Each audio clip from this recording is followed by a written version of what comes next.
दोस्तों नमस्कार। Supreme court के हालिया एक फैसले ने अरावली पहाड़ियों को लेकर देश भर में एक नई बहस छेड़ दी है। पर्यावरणविदों से लेकर आम नागरिक तक हर कोई इस फैसले पर सवाल उठा रहा है। इस फैसले को अब लोग 100 मीटर वाला फैसला कहने लगे हैं। दरअसल इस फैसले के मुताबिक अरावली क्षेत्र की जो पहाड़ियां जिनकी ऊंचाई 100 मीटर से कम है उन्हें अपने आप जंगल की श्रेणी में नहीं माना जाएगा। सीधे शब्दों में कहें तो अगर किसी पहाड़ी की ऊंचाई 100 मीटर से कम है तो उस पर खनन किया जा सकता है, उसे खोद कर गिराया जा सकता है और धीरे धीरे उसका अस्तित्व ही खत्म किया जा सकता है। अब यहीं से सबसे बड़ा सवाल खड़ा होता है, इससे फायदा किसका होगा? क्योंकि जिस दौर में हम जी रहे हैं, जहां करप्शन आम बात हो गई है, जहां झूठ और सच की रेखाएं धुंधली हो चुकी है, उस दौर में कौन तय करेगा कि कोई पहाड़ी 100 मीटर की है या 99 मीटर की? आज 110 मीटर की पहाड़ी भी कल कागजों में 99 मीटर दिखाई जाएगी, तो क्या किसी को हैरानी होगी?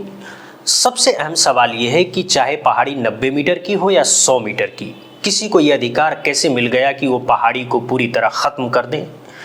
जंगल की जमीन हो या पहाड़ की जमीन, उस नेचुरल इकोसिस्टम को खनन के जरिए तबाह करने का हक किसने दे दिया? ये 100 मीटर का फॉर्मूला आया कहां से? किसने तय किया कि 100 मीटर से कम ऊंचाई वाली पहाड़ी अब पहाड़ी ही नहीं मानी जाएगी और जंगल भी नहीं मानी जाएगी? ये कोई छोटा तकनीकी मुद्दा नहीं है, ये सीधा सीधा पर्यावरण और भविष्य की पीढ़ियों से जुड़ा सवाल है।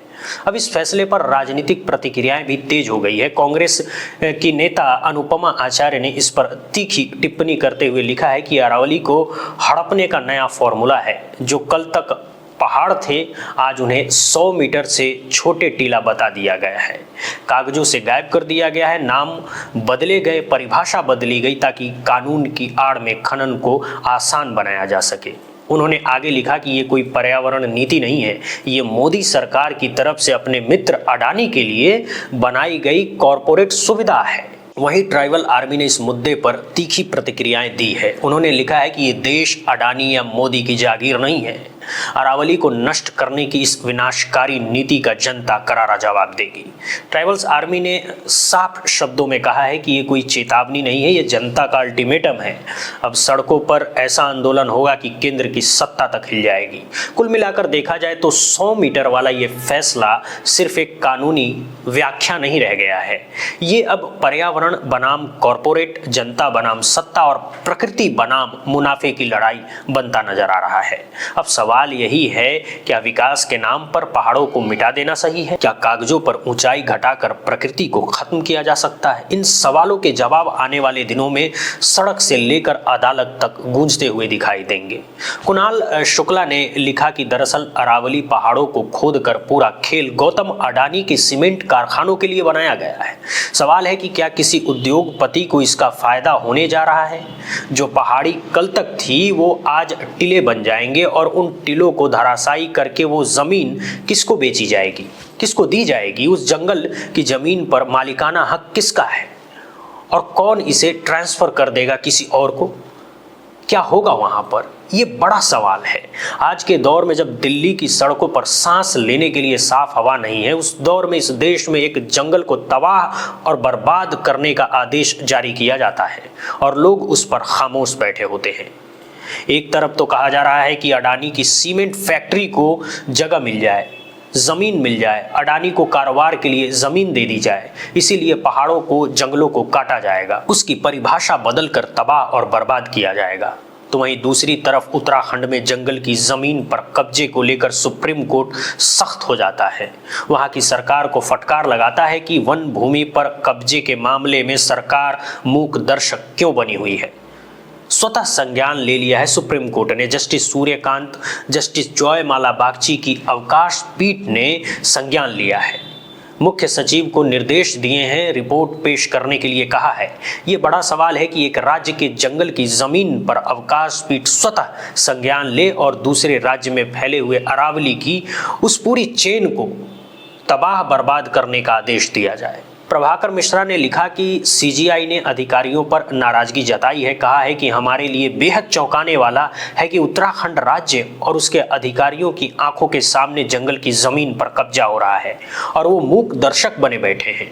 कोर्ट ने उत्तराखंड के मुख्य सचिव और प्रधान मुख्य वन संरक्षक को फैक्ट फाइंडिंग कमेटी गठित करने के लिए आदेश दिए हैं। अपनी रिपोर्ट सुप्रीम कोर्ट में पेश करने के लिए कहा है। अगली सुनवाई तक कोर्ट ने जमीन को बेचने और ट्रांसफर करने पर रोक लगा दी है और ये भी कहा है कि जमीन पर कोई नया निर्माण अगले आदेश तक नहीं होगा और ऐसे लोग जो जंगल की जमीन पर कब्जा किए हुए हैं उसे छुड़वाने का आदेश दिया गया है। एक तरफ जंगल की इतनी परवाह और दूसरी तरफ जो सिर्फ जंगल है उस पर कोई कब्जा नहीं है, उस पर कब्जे की छूट दे दी जा रही है। ये बड़ा और गंभीर सवाल है। दरअसल इस देश में एक राज्य से दूसरी राज्य तक फैली हुई अरावली की ये पूरी की पूरी चेन एक इकोसिस्टम को बनाए हुए है, पर्यावरण को सजोए हुए है। यूं तो शहर में वैसे ही इंफ्रास्ट्रक्चर के नाम पर, डेवलपमेंट के नाम पर हजारों पेड़, लाखों पेड़ काटे जा रहे हैं और वृक्षारोपण के नाम पर जो पेड़ लगाए जाते हैं उनका जीवन हफ्ते, 15 दिन या महीने भर होता है। कितने पेड़ वृक्षारोपण के नाम पर लगे और वो अपने जीवन काल तक पहुंचे, इसका भी एक आकलन होना चाहिए। कट रहे हैं और सीमेंट के जंगल खड़े किए जा रहे हैं।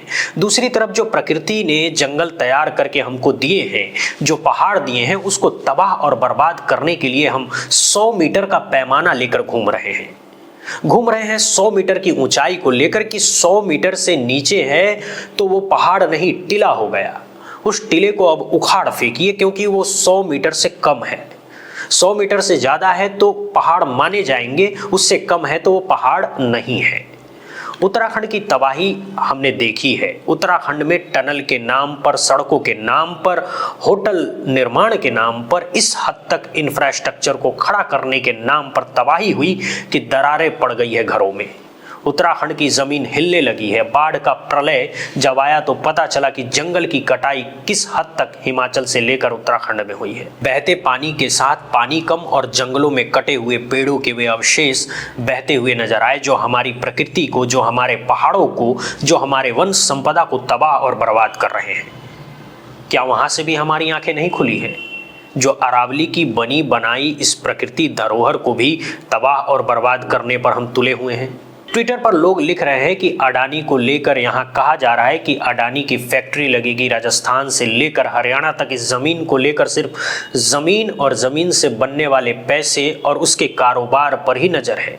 सांस लेने के लिए हवा बचे न बचे, सांस लेने के लिए साफ हवा मिले या ना मिले, पैसा मिलना चाहिए। इसके इर्द गिर्द ही फैसले हो रहे हैं और इसको लेकर अमल में लाने के लिए इन फैसलों के नए नए फॉर्मूले तय किए जा रहे हैं कि जंगल किसे कहेंगे, पहाड़ किसे कहेंगे। नई नई परिभाषाएं गढ़ी जा रही है, बहुत शर्मनाक है। एक तरफ तो हम साफ हवा के लिए परेशान हैं, हम सांस लेने के लिए परेशान हैं, दूसरी तरफ जो जंगल हमें इकोसिस्टम बना कर दे रहा है उस जंगल को ही तबाह कर रहे हैं। जब पेड़ नहीं तो बारिश कहाँ से आएगी? कई सवाल हैं। इन सवालों को संज्ञान में लेने की ज़रूरत है और गहराई से सोचने की ज़रूरत है, इस पे विचार करने की ज़रूरत है। दोस्तों आज के लिए बस इतना ही। बहुत बहुत धन्यवाद, बहुत बहुत धन्यवाद।